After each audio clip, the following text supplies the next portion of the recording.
Get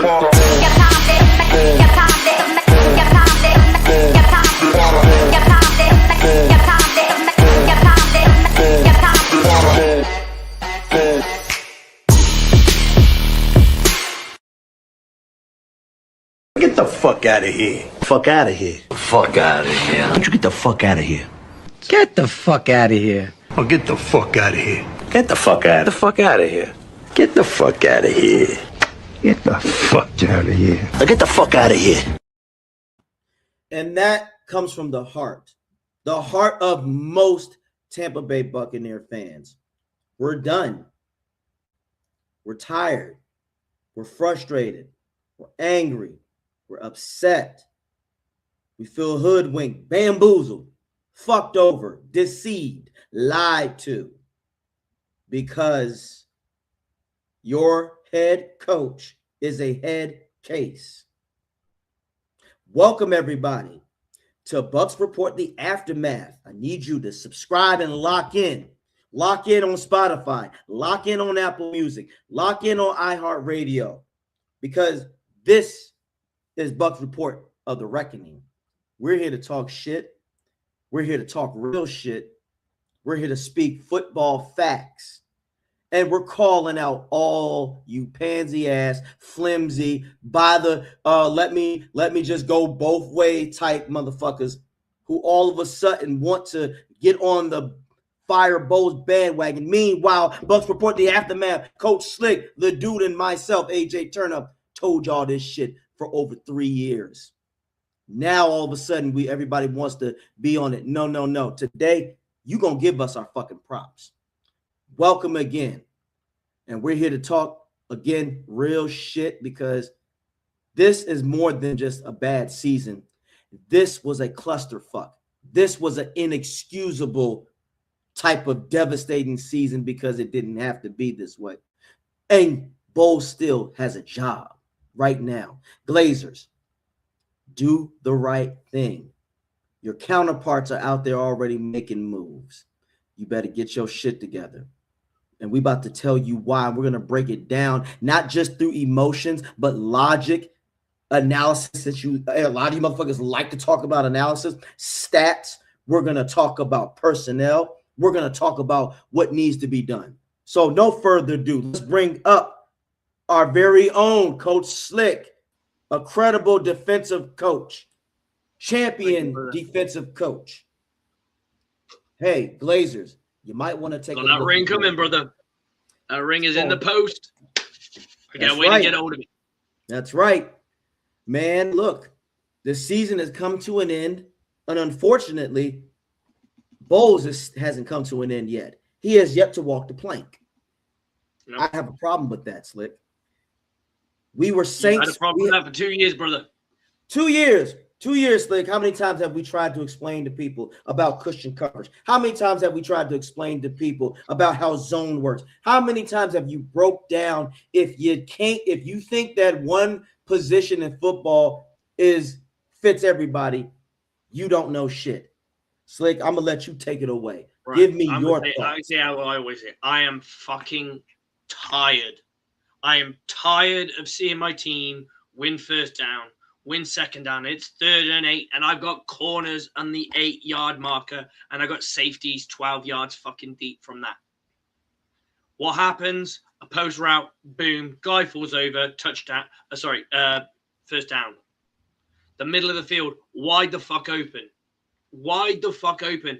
You'd imagine that our offense's coaches are just sat there watching the game and going, they keep get winning on this middle of the field. What do? We'll just go fucking vertical. We'll stretch the field. Last game, we had success in the middle of the field. You could see the Kate Ottens of the world, those other plays, those crossing routes. You can take advantage of in-breaking routes across the field, slants, digs, 5-yard ins, all that good posts, all that good and hitches, all that good stuff, and we don't do any of it. Put it this way, Slick. Everything that they are doing to us, we didn't take advantage of the other team.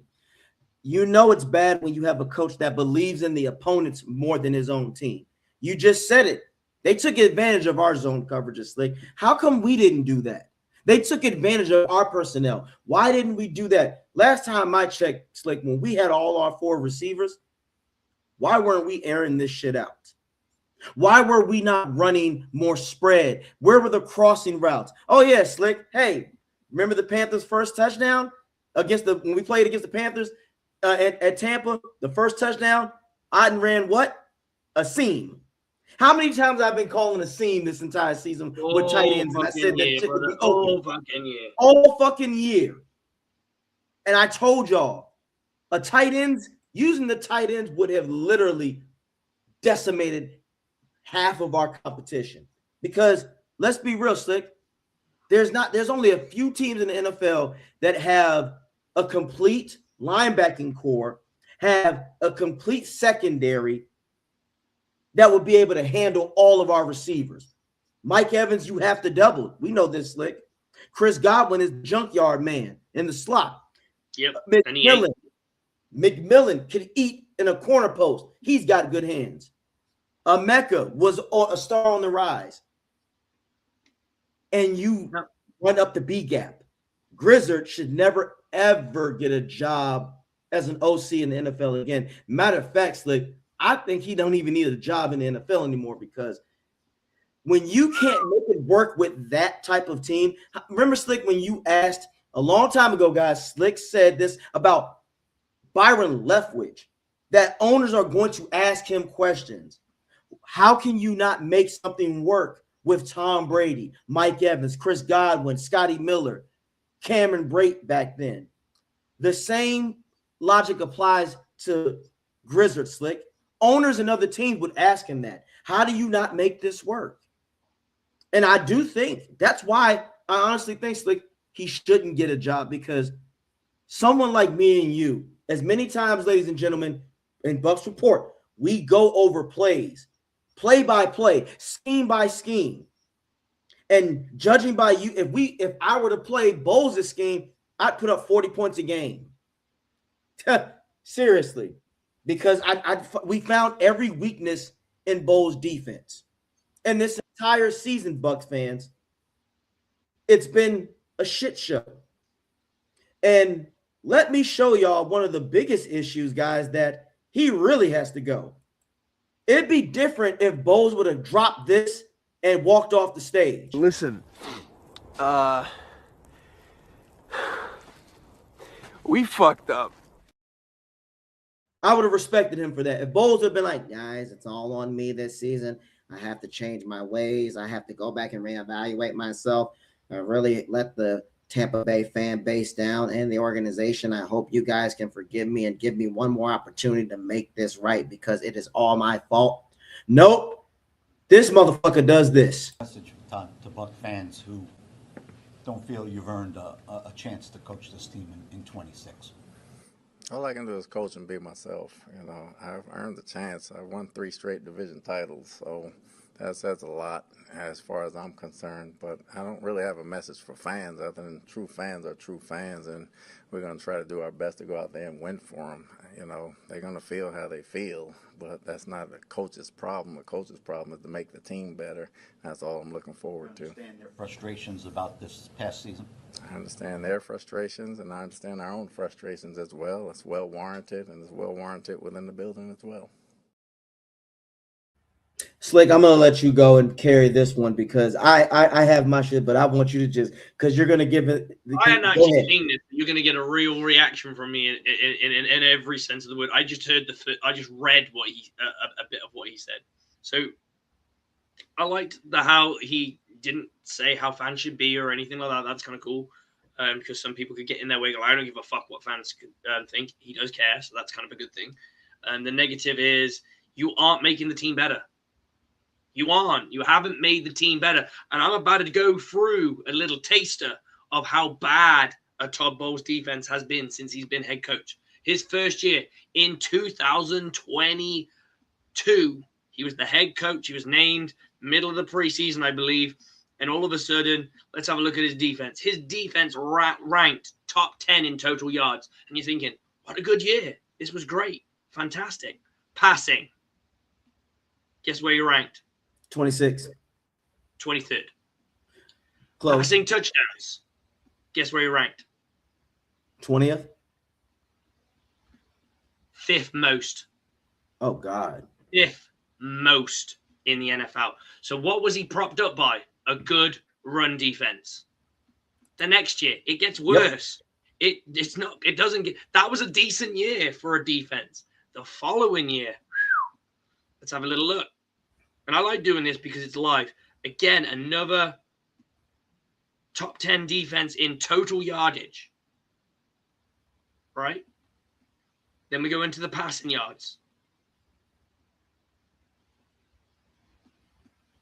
They were 7th. This is the Dave Canales year. This is when his defense was probably at his best as a head coach, in all fairness. Touchdowns, they gave up the 7th most. Mm-hmm. Again, it's going to be propped up by a good run defense. Mm-hmm. Last year, the Liam Cohen year, total yards. Where do you think the Buccaneers ranked? Last year in total yards? Probably 20th. They broke even. They were about 15th. Okay. Okay, that's total yards though. Mm-hmm. Passing yards, where do you think they ranked in the amount given up? 25th. No, the amount given up. So I would say they got loads against you, you're going to be number 1. Oh, I would say shit on the average against pass yards, probably like 291 a game.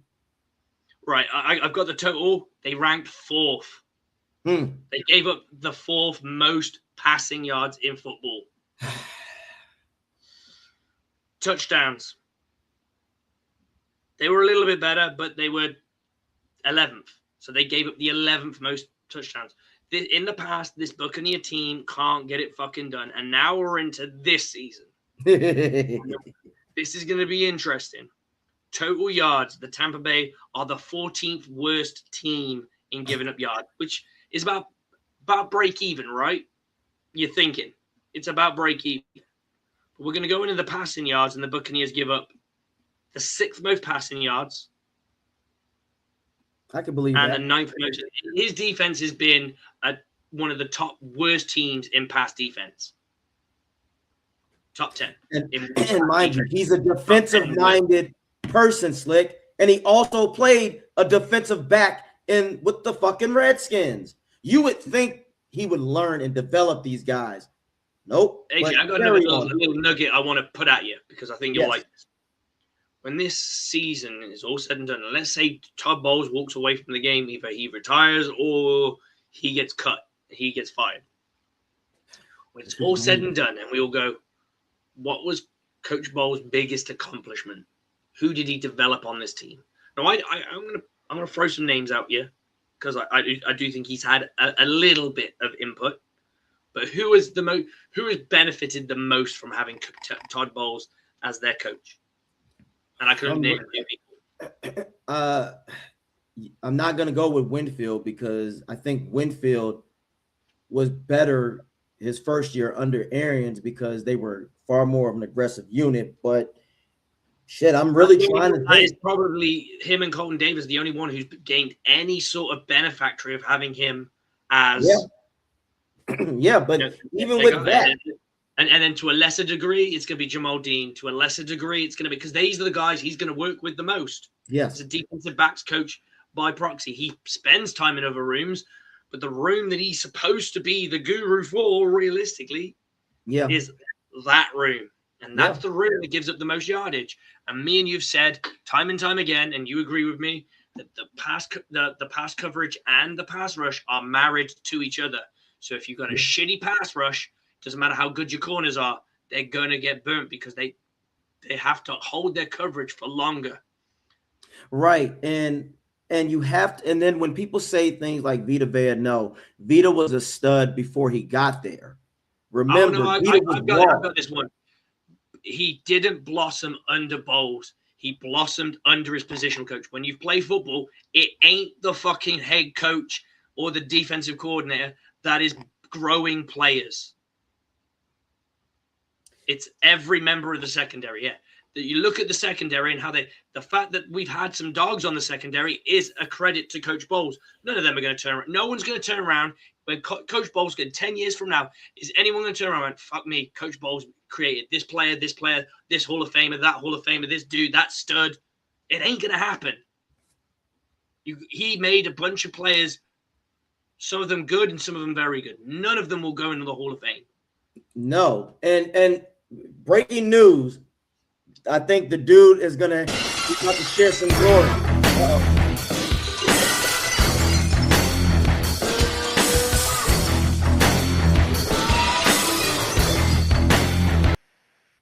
There ain't no fucking whistling today, boys. First of all, let me address JT, nothing but love, brother.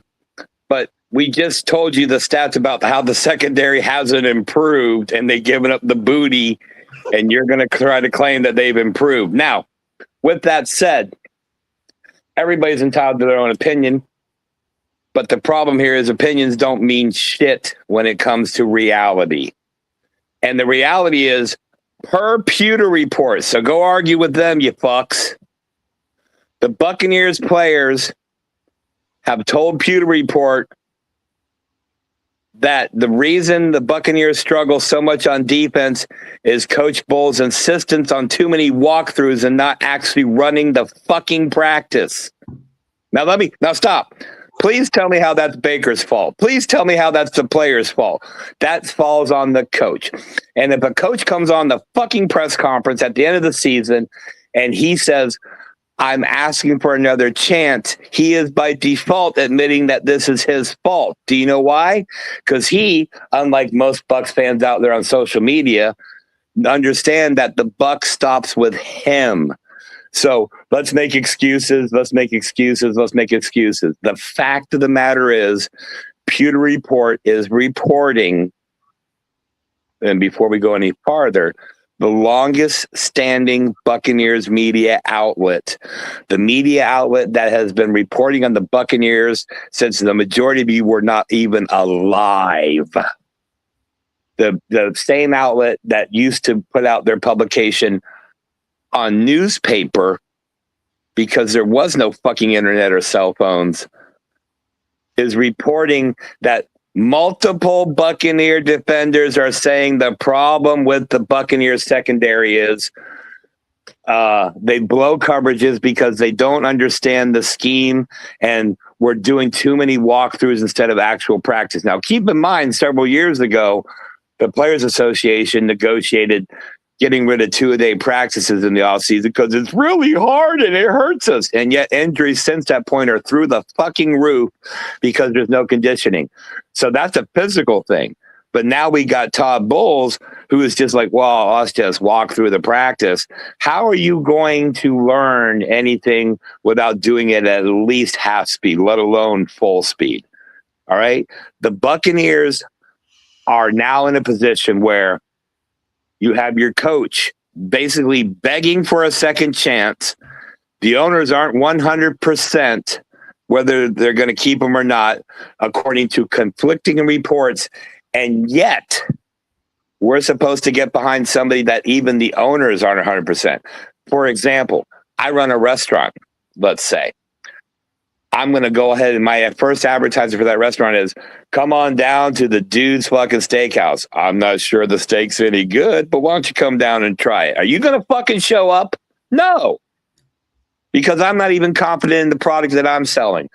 Todd Bowles sounded like a man who wasn't doing his press conference for the media, wasn't doing it for the team, the players, wasn't doing it for anything except to have an open line of communication to the Glazers of, please don't fire me.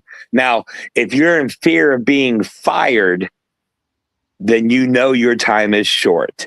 So even if they keep this guy for another year, you've got a lame duck coach who's 62 years old in a league where the majority of the teams that are in the playoffs are led by young, upcoming, aggressive, progressive coaching staffs. So, but the Buccaneers like, well, you know, he won 3 straight division championships. Cool. Hang the banners and move the fuck along. If you are scared of change, what you're saying is you're embracing mediocrity. And at right now, the Todd Bowles has had 4 seasons as Buccaneers head coach. 2 of them have ended with losing records. 2 have ended with winning records. If you want the definition of mediocrity, that's it. And then I'll hear people say, wow, if you think that, then the Steelers should fire Mike Tomlin. Mike Tomlin as a head coach led that team to a championship. Todd Bowles did it as a coordinator. Todd Bowles, every time he has gone from coordinator to head coach, whether it be with the Jets or the Bucs, his defense has gotten progressively worse each year. These aren't analytics as much as they are facts. And my question, and I will pose this to anybody that wants to answer it, what is Todd Bowles going to do differently? What is he capable of doing differently? What will the players believe in him, and how will they believe in him if they know Super Bowl or bust, or this guy's out the door next year? What free agent, pray tell, is going to come sign with a team that has an embodied hot seat, lame duck coach?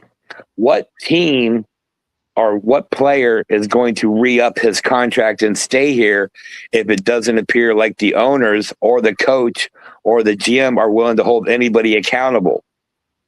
Now, we've been talking about this impending doom of Todd Bowles and his style of coaching and how it's out of touch and out of sync with today's NFL. We've been telling you this on this show under great animosity from the fan base, great animosity from our own friends for over 2 years now. And now that whole time you all were like, oh, you guys are overreacting. You just hate Todd Bowles, blah, blah, blah. But now everything we said would happen is happened. And now you guys, instead of going, hey, you know what? I might have misread that. Maybe you guys are onto something. No, it's let's move the goalpost and change the argument. Now it's fucking Baker. Now it's Grizzard. Who the fuck hired Grizzard? It's not like he hired Grizzard from another team. He promoted him from his own fucking staff. Okay? And we're also talking about a head coach that didn't fucking interview. He was handed the job. So, for example, let's say I'm a school teacher and I have 3 or 4 great years teaching school. My students are doing great. And so the school promotes me to principal. And in 3 years' time, the grade point average and the graduation rate and all the testing scores go down each year. Do I keep my job? No. They bust me back to being a teacher. In this case, the teacher is an offensive or defensive coordinator. The principal is a head coach. If you go to a restaurant and get a bad meal, you don't ask for the fucking cook. You don't ask for anybody but the manager. The buck stops with him.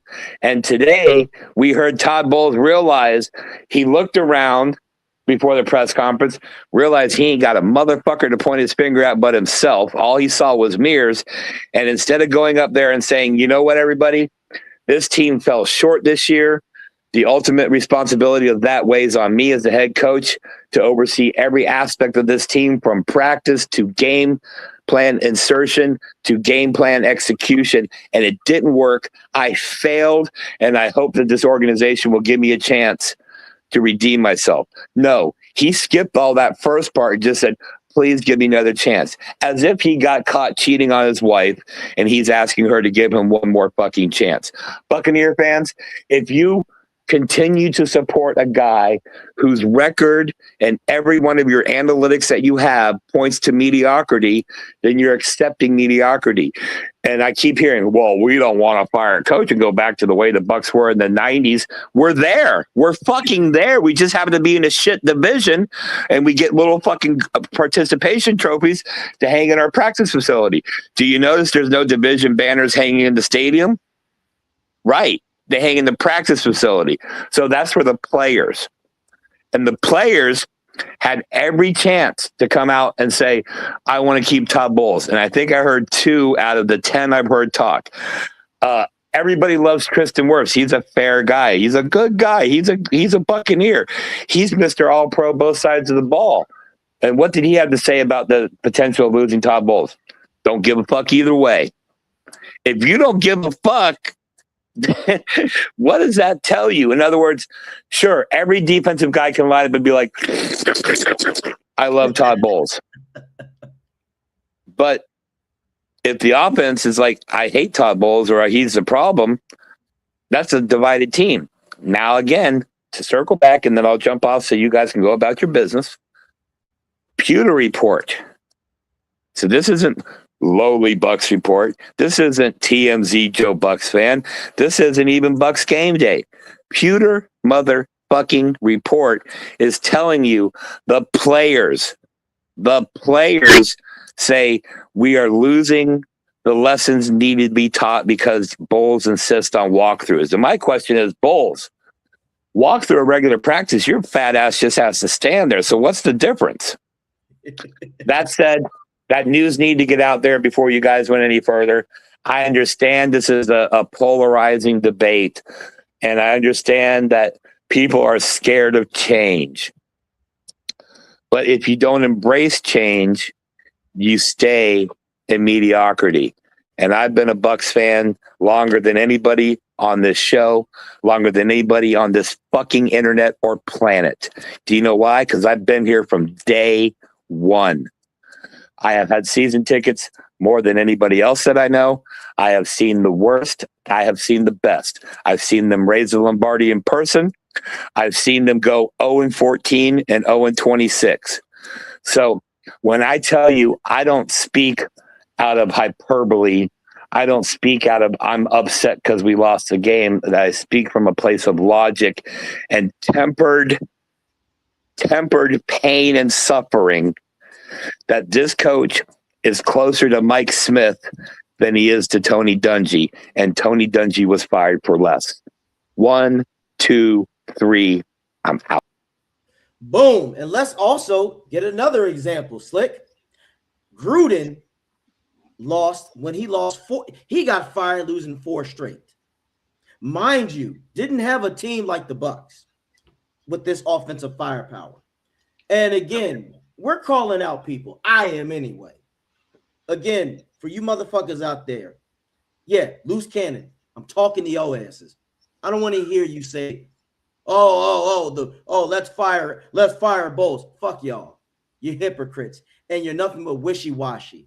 It's fuck Bowles, Slick. It's fuck Bowles, y'all. It's fuck Bowles now. All of a sudden, we're all on this, but then you come up with this soft ass, janky, sideways shit. I can live with Bowles staying. Wait a minute. I thought you wanted him gone. It's not what I want, but I can live with it. But if this dude is back, I'm trying to why? Why? First of all, we just broke it down. Bowles picked him. If anything, Slick, if it wasn't for the irony is, if it wasn't for the fucking offense, we wouldn't have been where we wouldn't even been in a position to get to the end of the game. How many times have we said offense is bailing this defense out? Baker Mayfield is doing the best he can. Too many times. Too many times. So loose cannons, pick a side. My side is the hell with Bowles. Get him out of here. What the Pewter Report just said, me meeting up with certain NFL players, ooh, that's aging very well. Had conversations and said, if you guys, tell your coach that I said to be aggressive. And I'm not going to speak and say everything that the player was saying, but I got enough confirmation that I ain't full of shit. We just told y'all. Now, Slick, that was a bombshell, because how many times, Slick, have you tried to tell people as a corner trying to play off of a receiver, especially when you're not in the right position, that's going to fuck you up. You know, honestly, the best way I can describe it, and it's the simplest way, there's a reason why safeties play safety and the corners play corner, right? Right. When you back people off, they're playing more like a safety than a corner. Right. Okay. This is why safeties playing man struggle. Why? Because it's much harder to pick up all the routes. If they play most routes, generally, not every route, generally tend to have a break or a movement at about between 4 to 7 yards. So if you're backed off 12, what you're doing is basically playing preventive defense, right?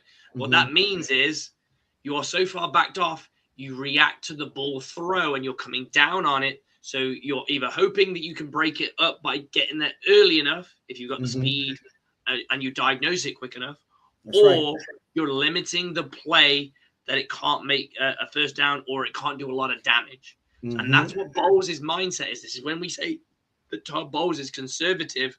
That's right. It's about his mindset. If you watched in the old years, Todd Bowles would let them get to about midfield and then he'd call out the dogs. That's right. He'd call more pass, he'll throw a few more blitzes in, and he'd play a little bit more man to man. And he was like, I'm going to give you a little taste, and then I'm going to take it away. And another thing that he used to do is he would give up a first possession touchdown. He may even give up 2 in a quarter, in a half. Halftime, you may get fucking nothing because it's almost like he goes, I got the codes, guys. I know how they're fucking playing. Just do that. Fucking knock it out. I ain't seen that this year. I've not found any adjustments to his coaching. Maybe it's just a vibe. No, Slick, we've seen it, but glimpse. Like you said, when he years ago under Arians in his first year with Brady, that shit was there. But the only time I saw what you were just explaining, Slick, was the Eagles game, the second half. Now, we locked in on that. But either way, Slick, again, that's a glimpse. Where's the fucking consistency? There was no consistency. Now, I want to jump on the offensive side, Slick, because this is typically where I want you to, because I got somewhere I want to go with it, but I'll let you do your thing. Now, my issue is, yes, Grizzard, in the beginning, before the season even started, said this, I'm not a yes man. Are you sure, Grizzard? Because the fucking type of plays you called were some Bowles type of plays. Conservative, running up the B gap every fucking time, being predictable. I looked in that broadcast and they're like, Grizzard's decided he's just going to take it to the heart of what they're good at. And I'm like, why don't you have you got to have a counter to it. So it's like, I'm going to B gap. All of a sudden, you're going to flood the B gap and go, these motherfuckers are fucking taking advantage of what we're fucking good at. I'm bouncing it out, baby. I'm bouncing it out, and you can't do nothing. Home run fucking hitter. Now, Slick, since the first time since 2011, we have not had a 1,000-yard receiver. That's not a guy I'm not taking no for an answer. That's a guy who was playing scared. That's a guy who had to call a play and looked over like this to Bowles. What do you want me to do, boss? What do you want me to do? And Bowles is like, I like it. Keep it simple. Bowles and I wouldn't have got along, Slick, but more than likely we'd be 11. We'd have 11 wins or 12 because I'd be like, I got this. You shut the fuck up, coach. I love you, but shut the fuck up and let me handle my side of the ball and you handle yours. I got this play. And if I fail, we can have a conversation on Monday of what I'm going to do better. Slick, I'll go even further. Bowles, if I fail, fire my ass. At this point, what do you have to lose at that point? Because Slick, if you get your balls to the wall, now he has to back off and be quiet. Because let's say if he got mad at me, other organizations, I've just put myself as a high commodity. Hey, this guy knows his shit. So Grizzard, now Slick, again, this is the type of mentality, and I'm going to be discussing this the entire offseason, guys, with the Bucs Report and also on my TikTok. My philosophy nowadays, Slick, for the offense, we cannot be conservative anymore like we did back in the old days. Do you remember back in the old days, Slick, where you could be methodical, you could score and take 6-7 minutes off the clock? That's not how it's done anymore, in my opinion, Slick. A double-digit lead, a 13, even a 14-point lead. It means nothing. It means nothing in this era of football. On the day on last night, what they were down by fucking 13 points. Yes, and they came back, and they or like a decent amount of points, and they came back in that game. They fucking scared Atlanta for a minute. They did. Yes. But one thing I want to say about Bowles, and this is, he used to have balls of iron, and I know why he lost them. Because the pressure of the head coaching job is too much for Bowles. It's too much. Okay. Think of it this way. You're a defensive coordinator, and your head coach is no risk it, no biscuit. He's like, Bowles, send the motherfucking dogs and fucking kick their ass. Fucking put his ass in the dirt. Yep. He's like, okay, boss, no worries, boss. Fucking let's go. Now the pressure is on you, and you can't be that methodical. And then it gets a little bit harder, Bowles, because you don't have the dogs you used to have. You're not pounding your fist to go in, and I'm not saying Emeka Ibuka is a bad pick, but you're not pounding the fist going, what the fuck are you doing? We don't need a wide receiver. I need a fucking linebacker, and I need this. What are we doing? He's got to challenge that. I get they wanted to go down the Hassan Riddick route, and we all were hoping. And it didn't pan out. It didn't pan out. And that's where Jason Light. Go ahead. But my point being is, when he was the defensive coordinator, he was playing with house money. Now he's playing with his own fucking money. He was playing with Bruce Arians' money. That's right. He's playing with his own. And when you and look, fucking lose a penny. Exactly. And if the team fucked up, Slick, remember, they're gonna look at Arians first, not Bowles. They're gonna ask Arians, why did Bowles make that call? Like you said, every time Bowles gets asked a question, why did you do this? Why did this happen this way? We're talking about a guy who, in the middle of the season, was like, "Well, we've taught everything that they need to know. It's on them." Yeah. It's never on. It's on the players, but as the head coach, you got to go, I need to find a way to get them to understand the rationale. It's been 3 games since Bowles went, you've got to fucking give a shit. You got to fucking care. It's your fucking livelihood. La la la la la. Yeah. 3 games later, we've won one. One fucking game in the fucking rain. At home. At home. And it didn't even matter at that point, because we had to rely on the hopes of our divisional rivals. And that falls on you, Bowles. Again, we're talking football, ladies and gentlemen. Bowles did not have the type of awareness that was necessary. Again, like Slick has said, there's a difference between being a head coach and a coordinator. As a coordinator, you got one side of the ball to work on. As a head coach, you have to be able to make those hard decisions on every side. I'll tell you this, after the blocked punt against the Eagles, special teams coach is fired. Grizzard, after the Patriots game, when you had 2 weeks to prepare and you couldn't do it, Grizzard got to go, because the season would have still been salvageable by then. Here's why, folks out there who disagree. Well, AJ, you'd have to start over. Not necessarily. You get a guy out there who can be innovative. You bring in a guy who has a different perspective. And I think what would have been smart was Todd Bowles sits down with the rest of the offensive staff and says, look, I need to make a move.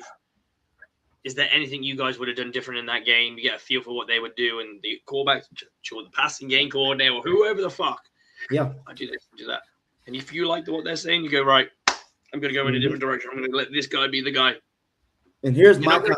Outside, it's going to be in-house. Exactly. We've seen time and time again where coaches have stepped up from a different role. So they've been the quarterback's coach or whatever, and now they're the interim OC, so to speak. And they've changed it up because they go, I've got the plays, but I just use them in a different order. Or I attack differently. And you know what, Slick? I want to go back to that video about Bowles, because what he said, the way you took it, I took it completely different. Here's my perspective. When he said the real fans, how dare you? What do you mean, the real fans that kiss your ass?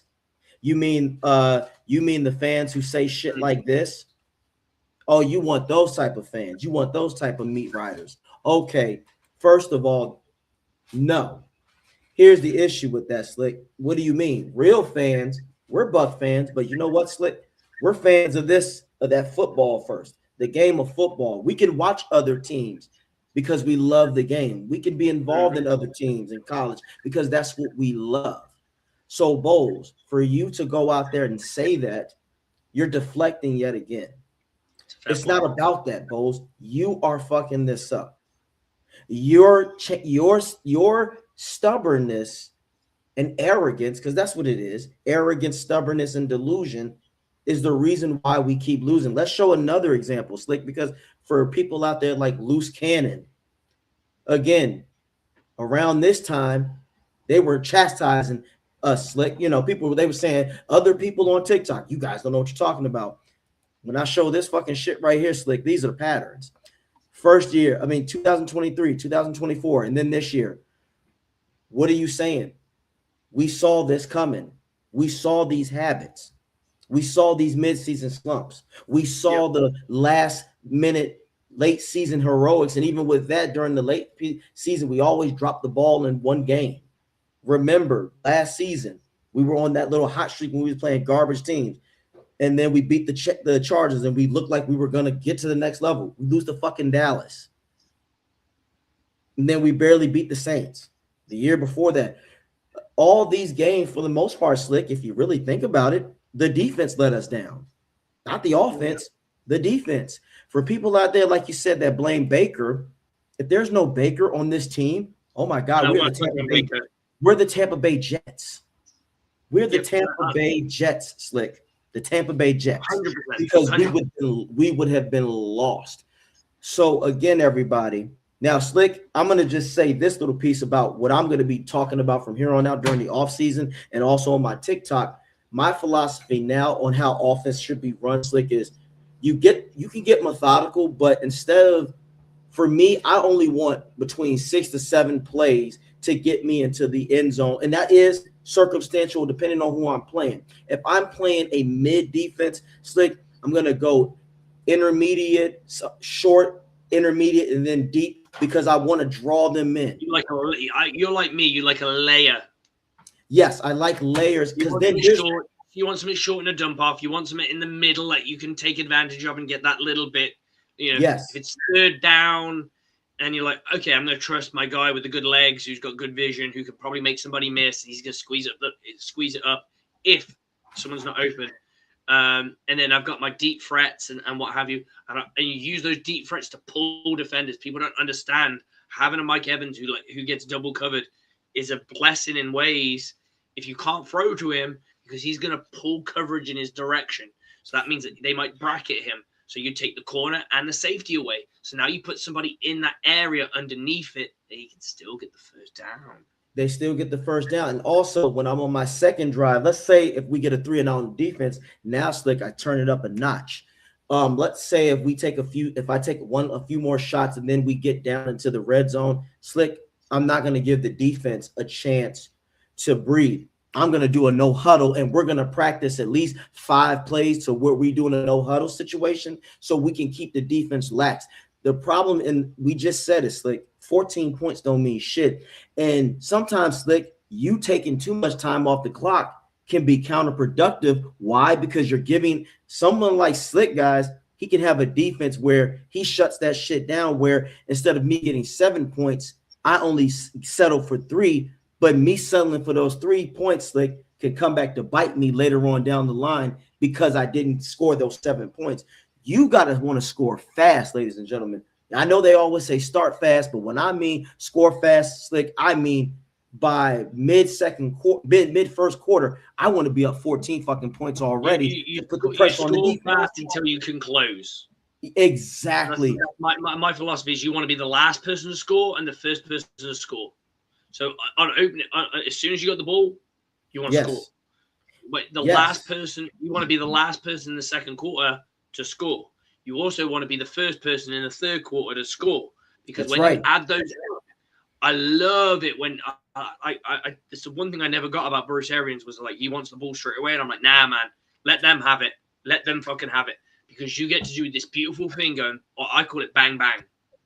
It's where you get the ball in the second quarter, you end it in a touchdown. The game is at halftime, and then you come back out on offense and bang, you bang another one in, which means if you were down by 14, you're now tied.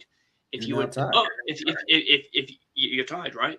And if you're up by anything, you're now up by whatever it was plus the 14. If you're only down by 7, You are now up by 7.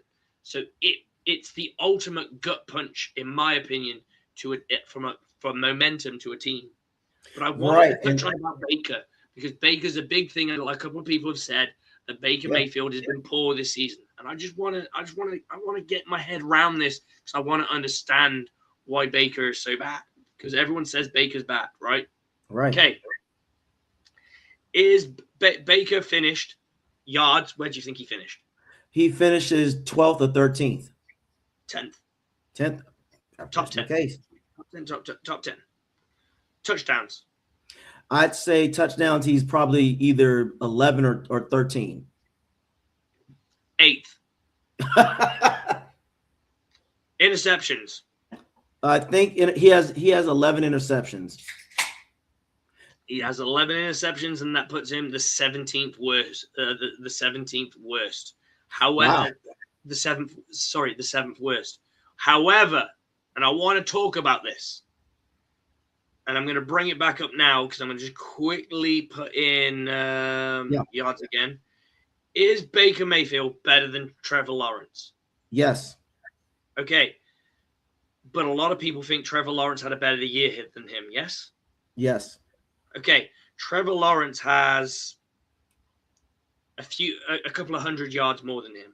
How many touchdowns do you think he has more than him? I think he doesn't have more touchdowns. I think he has less. I think he has like 25 touchdowns. He has the same. Wow. Interceptions. I think he has 12 interceptions. He has 12 interceptions. So Baker beats him in his interceptions, and Baker was turnover ridden in the latter ends of the season. And this is why I'm not ready to write him off. Statistically, he is top 10 in 2 categories: yards and touchdowns. And yeah, he's top 7. He's top 7 in the INTs. But let's just have a talk about some of those guys that are in the top, that are in front of him. JJ McCarthy, Trevor Lawrence, Sam Darnold. Last I checked, Sam Darnold's in the playoffs with a 1 seed. Yep. I don't see people going, he needs to get fucking cut.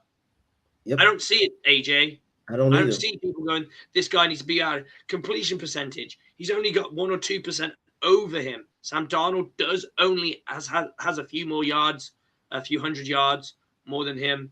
Touchdowns. Sam Darnold has less touchdowns than fucking Baker Mayfield. Yet we're talking about getting rid of Baker Mayfield because there is no because. Like, I mean, at the end of the day, people, if you don't understand how football works and how scheme works, then this is why you're not allowed to have these conversations. Because the first thing when I ask people, Slick, what is the Buccaneers' what is their offensive identity? I get pushback. I get, that's not the point. And that's where I say, that's where I know you need to have a seat, sir, or kiddo, or whatever, because that is the point. Slick, that's like asking somebody, that's like saying Bill Walsh didn't, if there's no Bill Walsh, do y'all think Joe Montana would have had the career that he would have had? Where do you think he adapted the West Coast offense system from? Bill Walsh. Joe Montana didn't think of that shit. They can't. Bill Walsh applied that to him. You know, what is that, Slick? That's an identity. The Seahawks identity, Slick, they run the ball first to set up the pass. That's an identity. The Ravens are a run-first team. Eagles, when they have their shit together, are a run-first team. Slick, they have an identity. The Bucs literally just this comment up because I want to reply to it. So, and our good writer Olsen, go check his work out. Really good at breaking down players in the draft. Absolutely stud at that kind of thing. But I just want to say you're absolutely right in what you're saying. But you've got to also you take the analytics and you also trust the tape, right? And I'll tell you what the tape tells me. If Baker doesn't fucking rush on 3rd downs, we would have a way worse fucking season. That is a fucking fact. If Baker doesn't fucking rush in his fucking 4th quarter comebacks, we would be a fucking 4-win team. Slick. Fucking facts. Slick. So if we want to talk about fucking tape, every single one of those 4 games at the beginning of the fucking season, I see Baker going on a fucking journey. Baker going on a journey. Baker going on a fucking journey because people can't get fucking open. and people can't get open when you've got elite wide receiver talent, it's down to the fucking coach. Call him Billy Bullshit. Amen. Also, Slick, we just saw that if it wasn't for his legs and footwork and bootlegs against the Panthers, we lose. How do you think, guys, we ran the clock out so good because on a third down, Grizzards finally used his common fucking sense and did a rollout with Baker, and Cade Otton was wide open, and we got the first down. We was able to drain the clock. How do you guys think after and when he did that backyard football where he ran and juked and threw the ball? That's what Baker does. Slick, I don't think people understand. Baker this year actually statistically had a very good season. It's just that the outcome didn't look that way. Also, Slick, a lot of people last time I checked, he did fantastic under the circumstances of losing your right guard. Well, first of all, Tristan Wirfs didn't play his first 4 weeks. He also had his center going to left tackle, left guard going to center. His right tackle, Gedeke was out for some time, Slick.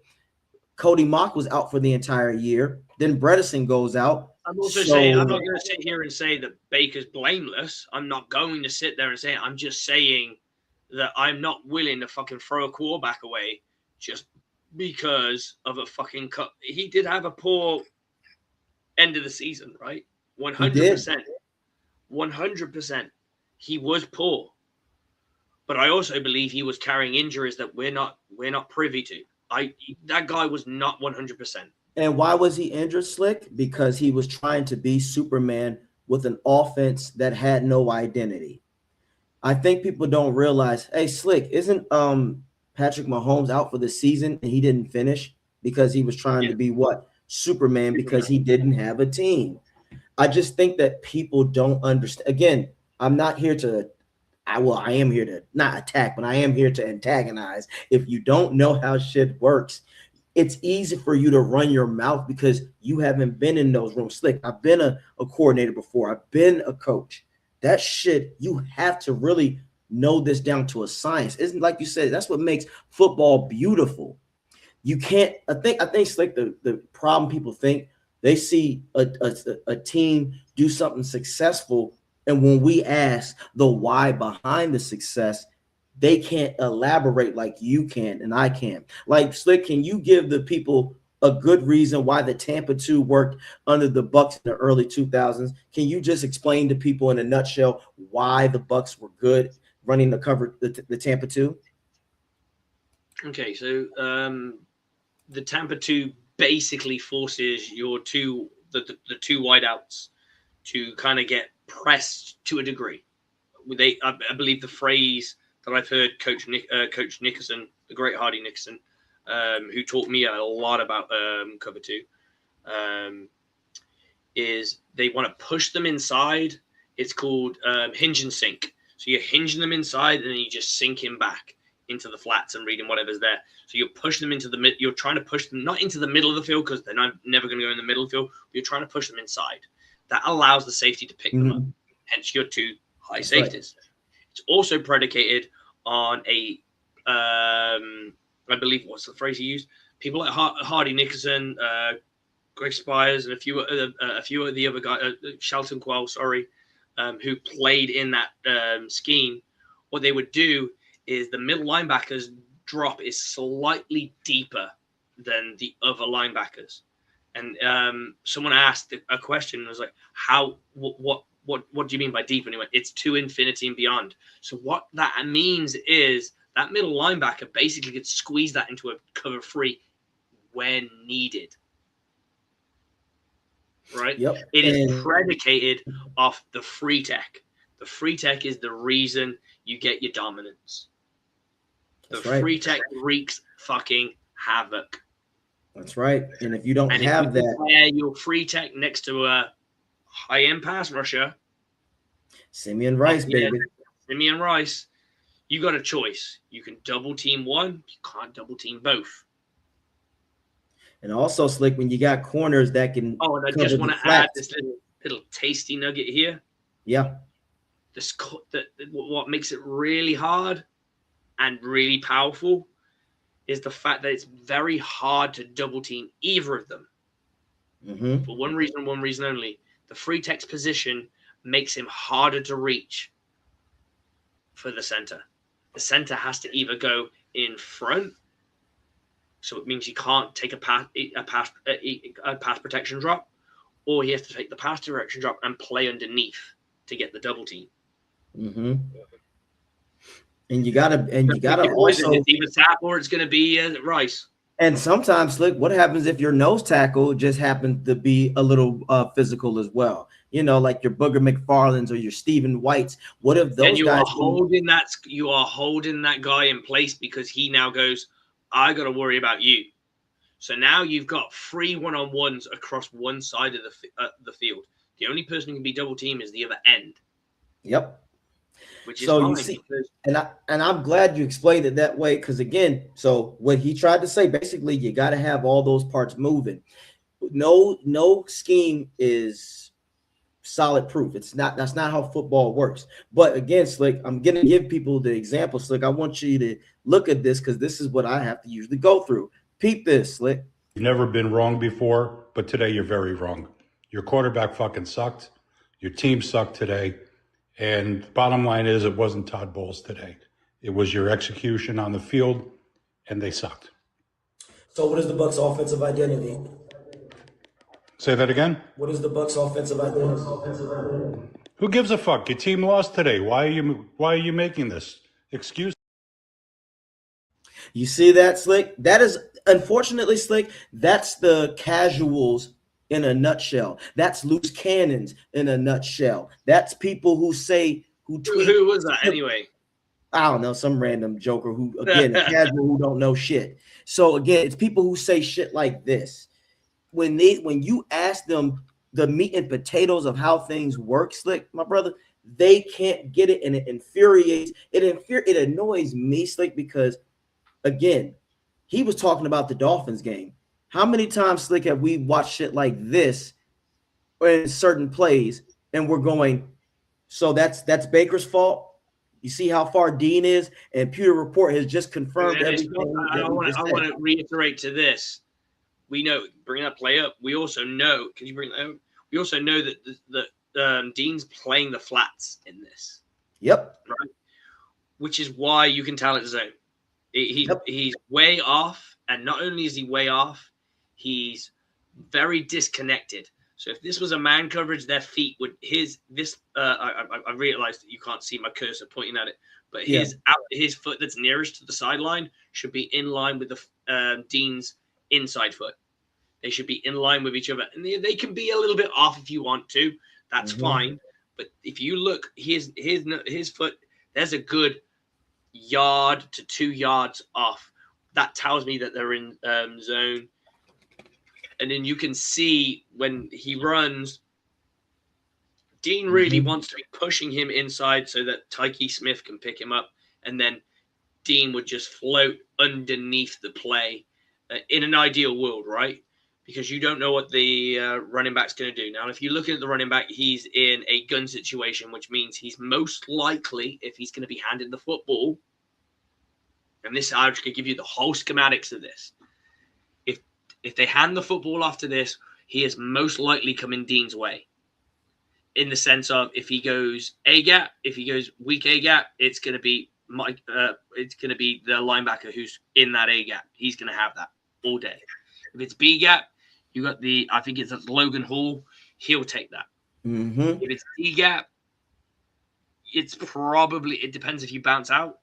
It's going to be between the edge rusher, which is sorry, I do apologize. Number 0. I don't know why Yaya Diaby's name sometimes eludes me. It was Yaya Diaby. Depending on how he's been told to play this, it looks like he's going to play it inside. So just based off where he's at, which means if you back off too hard, you are giving up yardage. And guess what? I will tell you this for free.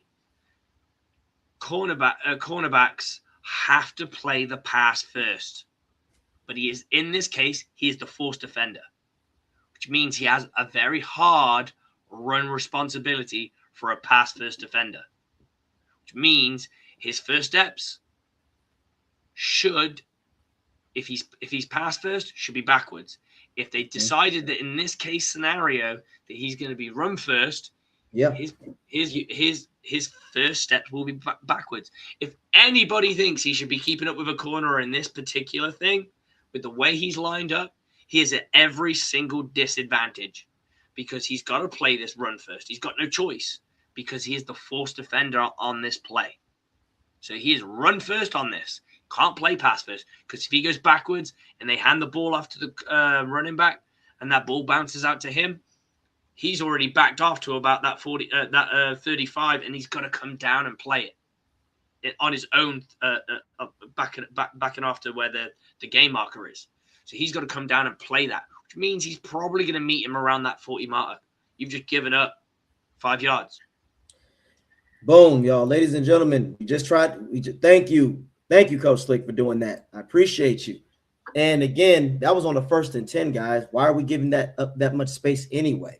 But that's a whole nother story because Slick, people don't get. Well, AJ, Dean, why is it that sometimes corners let the players run by them? Well, in zone, that's what they're supposed to do. Zone is no reason to they're covering space, ladies and gentlemen, and they have to depend on the other guy behind them. The issue is, what if your other guy messes up? Where I've said you play man and less, right? Yes. He's let's say he's lined up. He lines up. He's backpedaling. He realized that's guy's going deep. Okay. Yeah. I'm now stopping, looking into anyone appearing into the flats. No one's appearing into the flats. Now I gain more depth. But you've got to go through that motion, right? First, you've got to establish that no one's going to peel out into the flats. You've got to understand that the backer isn't going to go there. That the other one of the other players on a crossing route or an in-breaking route are going to come across into the flats. So you can't just bail with it because you're going to leave the flats wide open, which is your responsibility. So if you fuck off and go, I'm double covering this guy, and they go, cool, watch this shit. Fucking throw it to a guy on a fucking crossing route. He picks it up. There's no one in the flats. He gains 10 plus if someone comes in. You see how? I mean?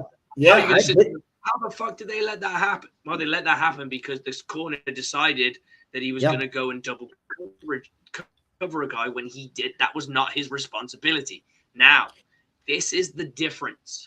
The difference is nobody goes into the flats. I gain depth. I now make an unofficial bracket.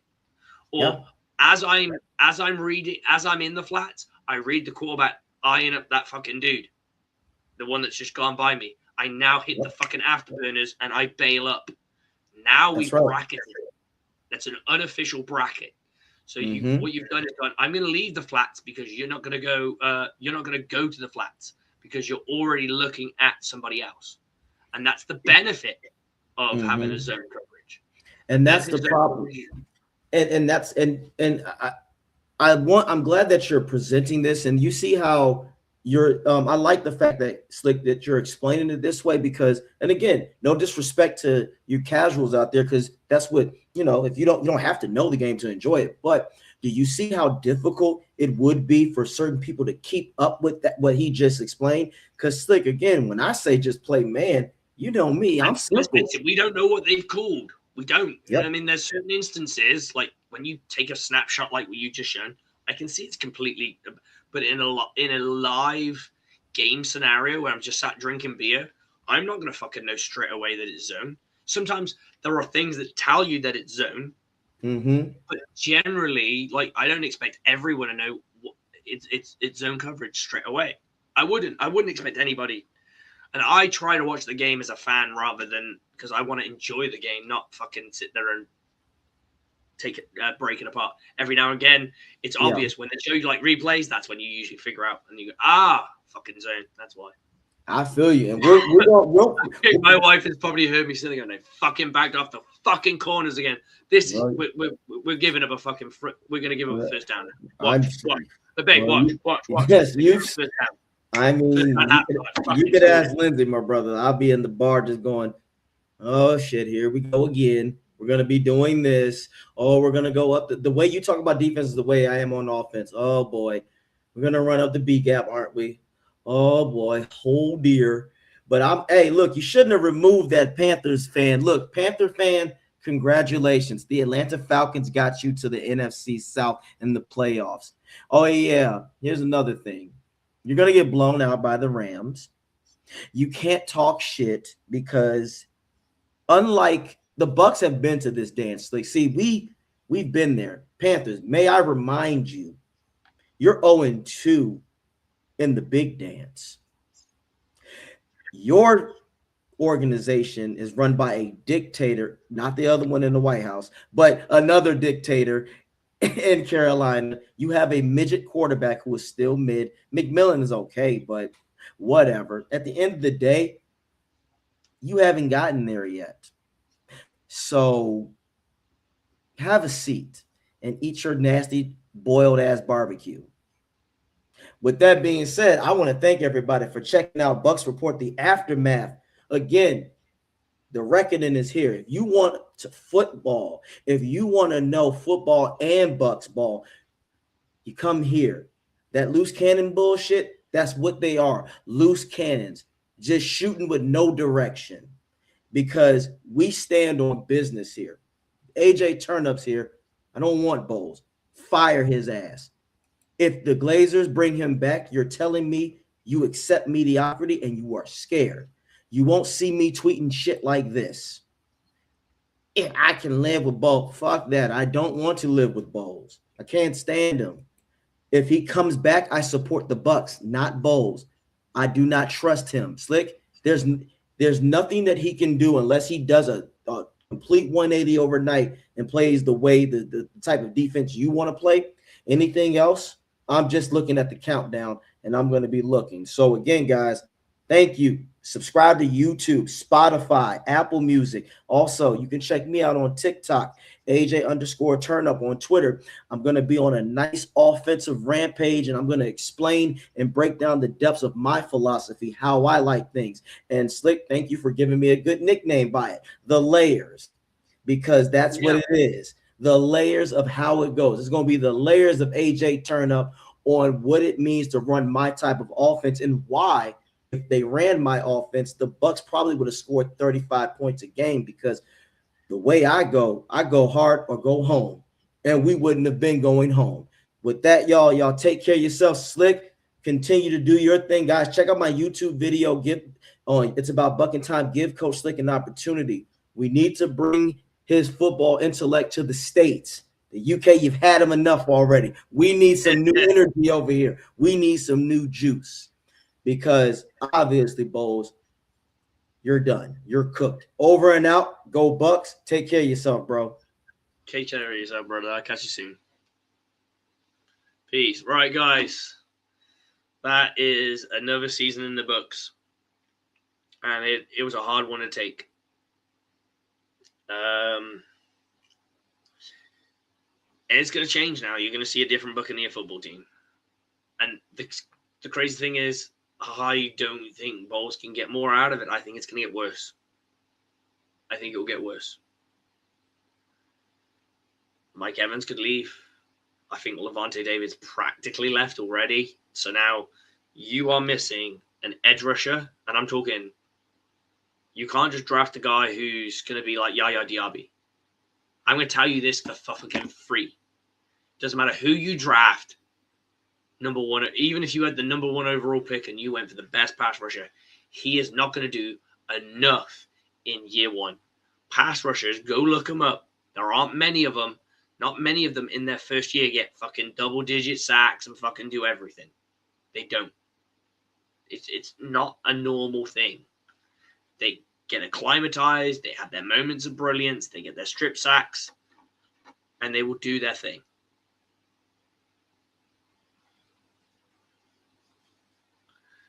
It's going to get harder. The Buccaneers need, and I mean this in every sense of the word, a fucking leader on defense. Levante David's been calling the plays for the better part of fucking, I think, 13 to 14 years. Since 2012. Been calling fucking plays. That's a fucking hole. That's a guy who knew where everyone was meant to be lined up and what everyone's meant to be doing every single play. Devin White came in, couldn't take the green dot off him, couldn't take the green dot off Levante. So I'm telling you right now, that's a fucking bigger hole than you think it is. It's not just the playability, it's this that he brought to the table. Buccaneers need an aggressive, nasty linebacker with leader mentality. And I think you can get the leader and the nastiness and all those things in the draft. And linebackers can bring that shit into their first year. They can. Generally, they can. Not many of them, but a handful of them will be studs in their first year. They can be. Pass rushers don't always get double-digit sacks in their first season. So I would say if Bowles wants to save his fucking job, it's going to have to be a free agent or a trade. It's going to have to be. Because he needs it. He flat out needs somebody to be that person. And he hasn't got it.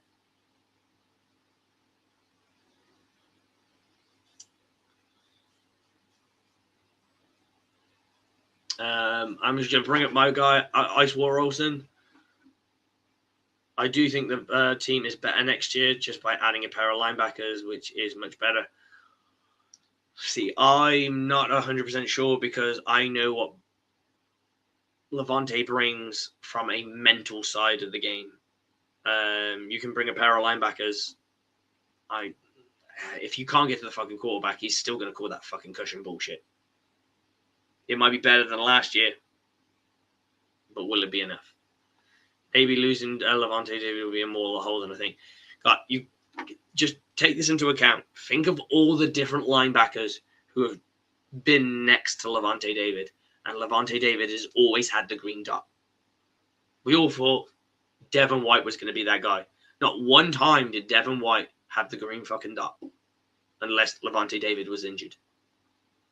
He never had it. He never won the job. He's never been that guy. That tells you something. That he is that good on the play calling side of it, knowing what everyone's supposed to do. He is the quarterback of the defense. That's a fucking huge hole. Yeah, his play, he slowed down a bit. Hasn't been the play that we always remembered. He still wasn't shit. I don't think he was shit. I think he was just average. I think he was an average linebacker. Or slightly above average linebacker that just had the mentality to do what he wanted, but the body was just not quick enough. But that it's a hole. It's a fucking huge hole. I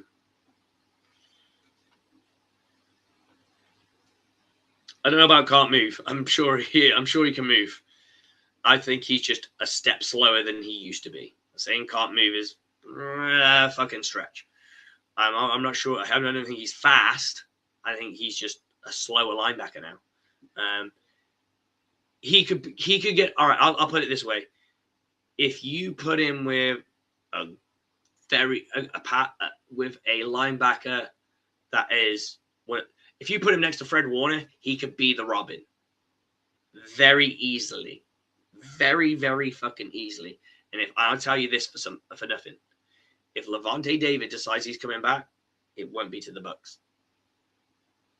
There's just two. If this guy decides to come back, he'll be what? I want no pressure. I want to just play ball, be a role player, have my role, and do my fucking thing on a good fucking roster.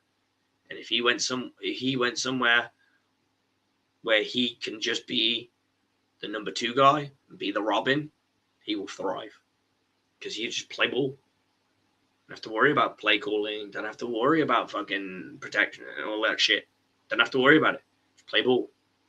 Yeah, he'll be a bit slower. But he'll be able to play ball and he don't have to worry about everything. Levante David is the epitome of a guy who takes everything on top of himself.